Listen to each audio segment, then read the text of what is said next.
Worry is a misuse of imagination. Dan Zadra.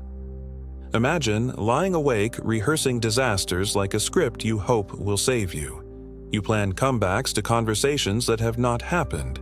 You brace for storms that may never come. It feels responsible, even noble, as if you are protecting your future. But worry is not protection. It is distraction. It scatters your attention across 1,000 what-ifs and steals the only place you can actually live. Here. Look back at last month.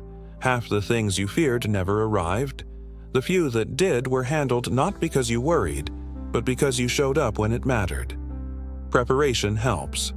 Presence heals. When you stop feeding worry, you do not become careless. You become focused. You stop flinging energy into imaginary futures and start meeting what is in front of you. Life does not suddenly become perfect. It simply stops being filtered through fear. Why does the mind cling to worry?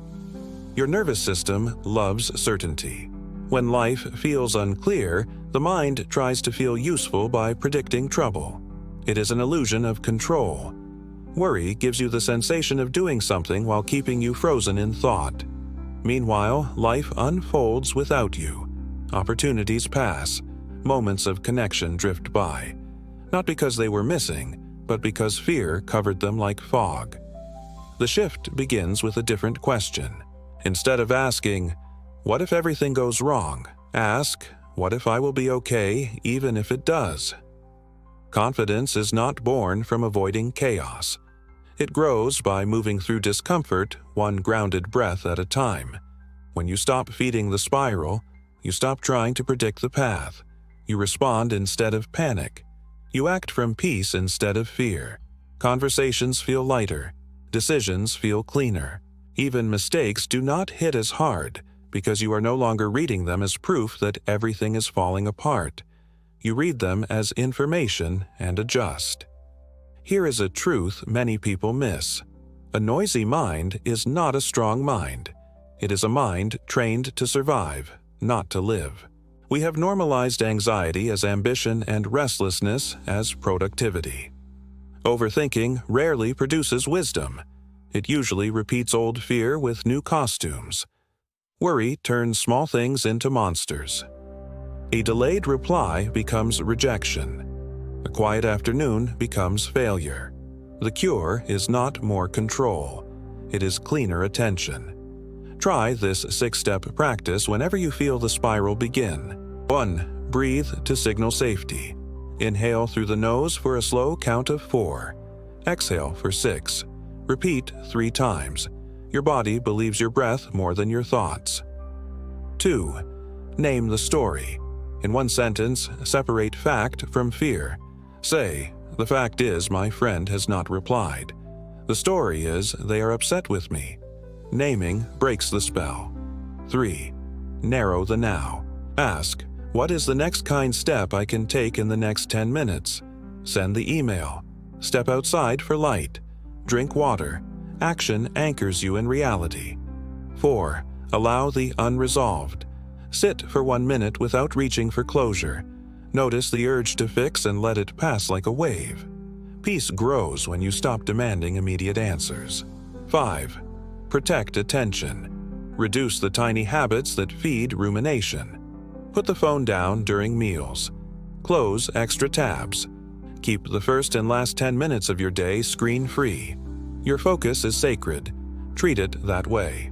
6. Close the loop in the body. Walk for 3 minutes.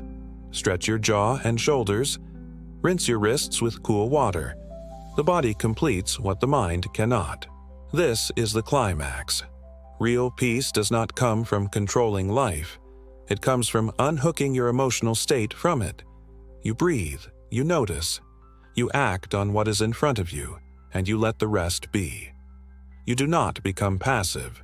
You become precise. You stop gripping every possible outcome and start meeting the actual moment.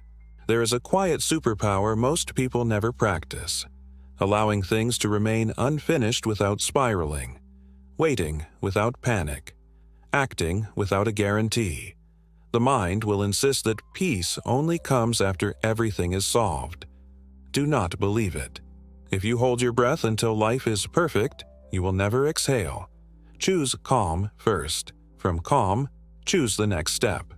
Repeat. When you live this way, something subtle and powerful happens. Your intuition gets louder. You can feel what is right for you without over-explaining or over-planning.